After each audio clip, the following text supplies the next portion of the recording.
नमस्कार बच्चों, BA final semester 5 बादल को घिरते देखा कविता से ली गई हैं ये पंक्तियाँ। तो इसमें कवि कह रहा है कि प्रस्तुत पंक्तियाँ हमारी समकालीन हिंदी कविता में संकलित बादल को घिरते देखा से ली गई हैं। इसके रचयिता नागार्जुन जी हैं। उन्होंने अपने तिब्बत प्रवास के क्रम में हिमालय के जिस अनुपम सौंदर्य का दर्शन किया या निहारा है, उसका स्वाभाविक चित्रण इन पंक्तियों में किया है। तो इन पंक्तियों का सरलार्थ इस प्रकार है। अमल धवलगिरी के शिखरों पर बादल को घिरते देखा, छोटी छोटे मोती जैसे उनके शीतल तुहिन कणों को मानसरोवर के उन स्वर्णिम कमलों पर गिरते देखा। तो अमल का अर्थ है स्वच्छंद, बिना मल के, और धवल का अर्थ है सफ़ेद। गिरी माने पर्वत के, शिखरों माने उनकी चोटियों पर। दो यहाँ कवि उसका वर्णन करते हुए कहता है कि स्वच्छ और निर्मल हिमालय की चोटियों पर उन्होंने बादलों को गिरते हुए देखा है, बादलों को उमड़ते घुमड़ते हुए देखा है। आगे कहता छोटे छोटे मोती जैसे उनके शीतल तुहिन क्या होता है? ओस के कण। तुहिन होता है ओस के कण। मानसरोवर के उन स्वर्णिम माने सोने जैसे मानसरोवर के उन स्वर्णिम कमलों पर गिरते देखा। बादलों के जो छोटे छोटे ओस के कण हैं, उनको मानसरोवर जो झील है कैलाश पर्वत पर, उसमें जो सोने के समान कमल खिले हुए हैं, कमल के फूलों पर गिरते हुए उन्होंने मोती के समान छोटे छोटे ओस के कण मोती के समान उनको गिरते हुए देखा है। तो इन पंक्तियों में कह रहा है बादल के छोटे छोटे जो शीतल ओस के कण हैं, जो मोतियों के समान हैं, उन्होंने मानसरोवर के कमलों पर गिरते हुए, जो सोने के समान कमल हैं, उनके ऊपर उन्होंने गिरते हुए निहारा है, देखा है। आगे कहता है कवि बादल को घिरते देखा। बादल को, यहाँ कवि कह रहे हैं बादल को घिरते देखा तुंग हिमालय के कंधों पर छोटी बड़ी कई झीलें हैं।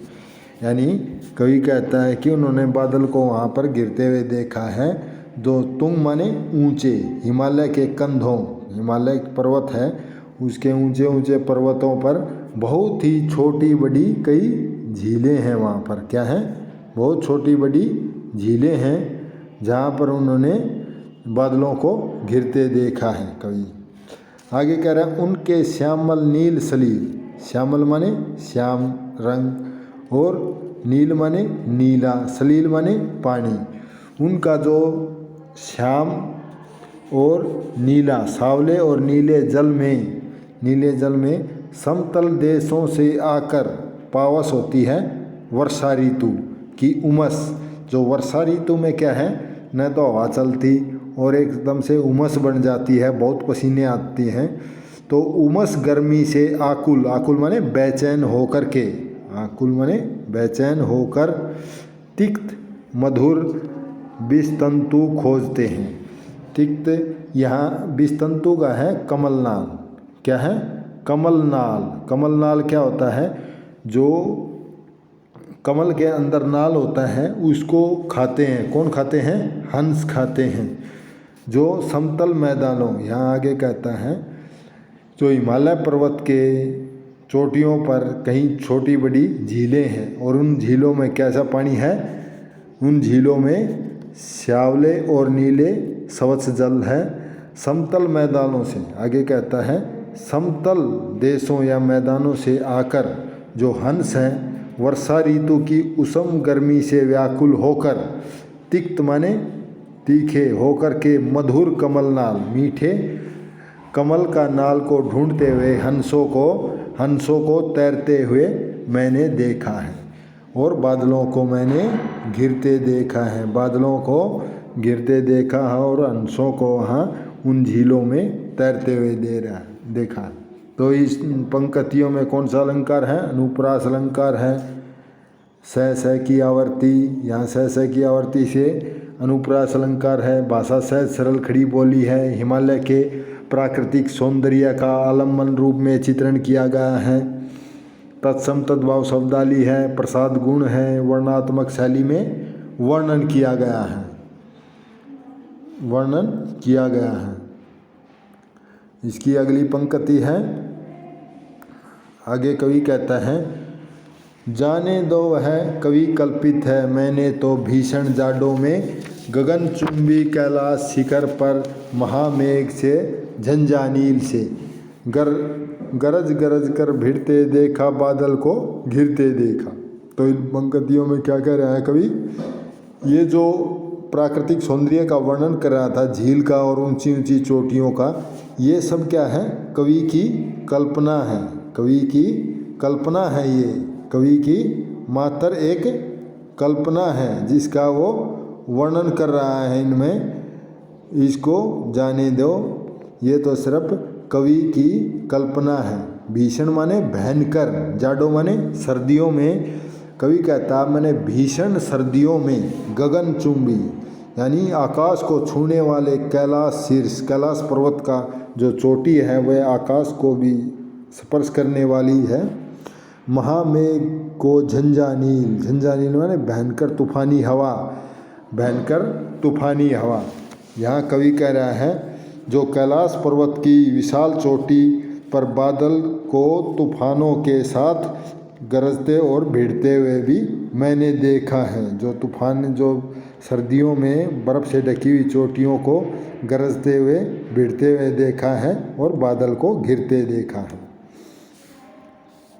आगे कवि कह रहा है, सत सत निर्झर निर्झरी कल मुखरित देवदारू कानन में। अब यहाँ आगे कवि कह रहा है, शोणित धवल भोज पत्रों पर छाई हुई कुटी के भीतर। अब इन पंक्तियों में कवि वहाँ जो कैलाश पर्वत पर कौन रहते हैं? किन्नर किन्नरियाँ रहते हैं, वहाँ के लोग रहते हैं, उनको किन्नर किन्नरियाँ बोलते हैं। तो वहाँ सत सत माने सैकड़ों सैकड़ों, निर्झर, निर्झर माने झरने और झरनियाँ, छोटे झरने और बड़े झरने की मुखरित दवनियाँ हैं, उनके झरनों की दवनियाँ को कवि ने सुनाई दिया है। और देवदारू का कानन माने जंगल है, देवदारू के वृक्षों का वहाँ जंगल है। शोणित, शोणित होता है लाल और धवल होता है सफ़ेद। भोजपत्रों से छाई हुई कुटी के भीतर, जो किन्नर किन्नरियाँ रहते हैं उनके जो कुटिया हैं वह किस लाल और सफ़ेद जो भोजपत्र हैं, जो बड़े बड़े पत्ते से उनकी कुटिया ढकी हुई हैं, वह बहुत ही सुंदर दिख रहे हैं। रंग बिरंगे और सुगंधित फूलों से कंतुल को साजे। कंतुल क्या होता है? कंतुल माने बाल। अपने बालों को उन्होंने रंग बिरंगे और सुगंधित फूलों से सजा रखा अपने बालों को। आगे कह रहा है, इंद्रनील की माला डाले। इंद्रनील की माला, इंद्रनील यानी कि जो कमल के फूल होते हैं उनके इंद्रनील जैसे फूल होते हैं कि माला डाले संग सरीखे सुंगड़ गलों में। यानी कि जो किन्नर किन्नरियाँ हैं उन्होंने अपने गले में इंद्रनील की माला डाले हुए हैं, जो संग के समान सुंदर, संग के समान सुंदर अपने गलों में सुगंधित सुरभित फूलों की माला शोभायमान प्रतीत हो रही हैं। सुंगड़ माने सुंदर, गलों में उनके गलों में यानी जो मालाएं हैं फूलों की वह बहुत ही सुंदर सुशोभित हो रही हैं। और कानों में कुवल्य लटकाए। कुवल्य होता है छल्ला, कुवल्य क्या होता है? छल्ला, छल्ला लटकाए हुए हैं। सतदल, सतदल होता है कमल जिसकी सैकड़ों सैकड़ों पंखड़ियाँ हों। सतदल लाल कमल वेणी, वेणी माने चोटी, वेणी माने चोटी। जो उनकी चोटियाँ हैं उनको चोटियों में जो सैकड़ों कमल, सैकड़ों पंखड़ियों वाले कमल के फूलों से अपनी चोटी को सजाए हुए हैं और कानों में छल्ले डाले हुए हैं। आगे कहता है रजत रचित मणि, यानी आगे कहता है जो पात्र है वह चंदन, वो पात्र कैसा है? चांदी से निर्मित और मणियों से जड़ित, चांदी से निर्मित और मणियों से अलंकृत शोभित, रजत रचित मणि खचित यानी मणियों से सजा हुआ और चांदी का निर्मित बर्तन, कौल्य में पान पात्र, दारुक्षव पूरित, दारुक्षव होता है मदिरा, मदिरा जो पात्र है, चांदी का बर्तन और मणियों से सुशोभित पात्र है, उसमें मदिरा से भरा हुआ, लबालब मदिरा से भरा हुआ सुशोभित है, रखे हैं सामने अपने लोहित, लोहित होता है लाल, और चंदन की त्रिपुटी, त्रिपुटी होती है तिपाई, 3 पैरों की जो चंदन की लकड़ी होती है, चंदन की लकड़ियों की एक तिपाई बना करके उसके ऊपर क्या है वो बर्तन रखा हुआ है जिसमें मदिरा भरी हुई है। नरम निदाद बाल कस्तूरी मृग छाल पर पालथी मारे, जो किन्नर किन्नरियाँ हैं जो नरम और कोमल कस्तूरी मृग की जो छाल होती है उसके ऊपर अलाथी पलाथी मार कर बैठे हुए हैं, और उनके सामने चंदन की लकड़ी की तिपाई के ऊपर, तिपाई के ऊपर रजत यानी कि चांदी से निर्मित मणियों से जड़ित चांदी के बर्तन में मदिरा भरी हुई है लबालब, और मदिरा ऋण जो किन्नर किन्नरिया क्या है मदिरा का सेवन करके उनकी आँखें मदिरा ऋण लाल, मदिरा माने मदिरा से लाल आँखें उन्मद किन्नर किन्नरियों की मृदुल मनोरम मनोरम उंगलियां को वंशी पर फिरते देखा है, बादल को घिरते देखा है। यानी किन्नर किन्नरिया क्या है उस मृग की छाल पर अलाथी पलाथी मार करके और मदिरा पी करके लाल हो गई है उनकी आँखें, उन्मद उसमें उन्माद क्या है उस नशे में, उस मस्ती में, कोमल मृदुल माने कोमल मनोरम उंगलियों को वंशी जो बांसुरी होती है उस पे फिरते देखा है। यानी कि जो उनकी उंगलियां हैं कोमल कोमल सुंदर उंगलियों को बंसी बजाते हुए देखा है। और उस प्रकार मैंने वहाँ पर कवि कहता है मैंने बादल को घिरते देखा है, बादल को वहाँ पर घिरते हुए देखा है। ये इनका कवि कल्पित माने कवि की कल्पना, भीषण माने भयंकर, गगनचुंबी माने आकाश को छूने वाली, झंझानील माने तूफान, निर्जन माने झरना, कानन माने जंगल, शोणित माने लाल, कुंतल माने बाल, सुंगड़ माने सुंदर, कोल्य माने छल्ला, सतदल माने यानी 100 कमलों का दल, और रजत माने चांदी, और दाराशव माने मदिरा, लोहित माने लाल, त्रिपुटी माने तिपाई 3 पायों की तिपाई, उन्मद माने मस्त।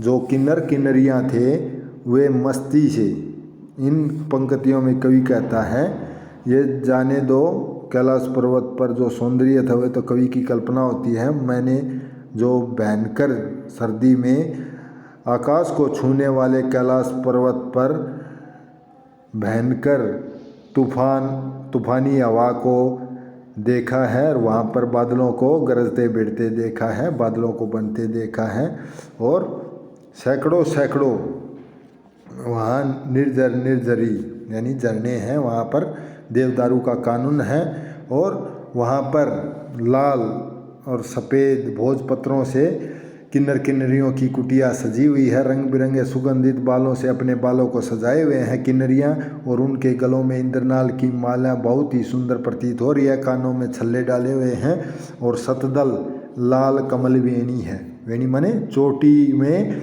कमल के फूलें सजाए हुए हैं, और चांदी रजत रचित मणि, चांदी के बर्तन जो किससे सजा हुआ है, चांदी रचित मणि से खचित, यानी कि जो चांदी का बर्तन है मणियों से सजा हुआ है वह किससे भरा हुआ है, दारुशव माने मदिरा से पूरित है, और जो तिपाई है चंदन की लाल लकड़ी की तिपाई है उसके ऊपर रखा है, नरम निदान बाल कस्तूरी मृग पर छालों पर पलाथी मारे हुए हैं, और जो वे हैं नरम और निदाद बाल कस्तूरी पर पलाथी मारे हुए बैठे हैं, मदिरा ऋण आँखें वाले उन उन्मद किन्नर किन्नरियों को, यानी कि वे दारू का सेवन करते हुए वहाँ पर आराम से बैठे हुए हैं और उनकी कोमल और सुंदर उंगलियों को बंसी बजाते हुए कवि ने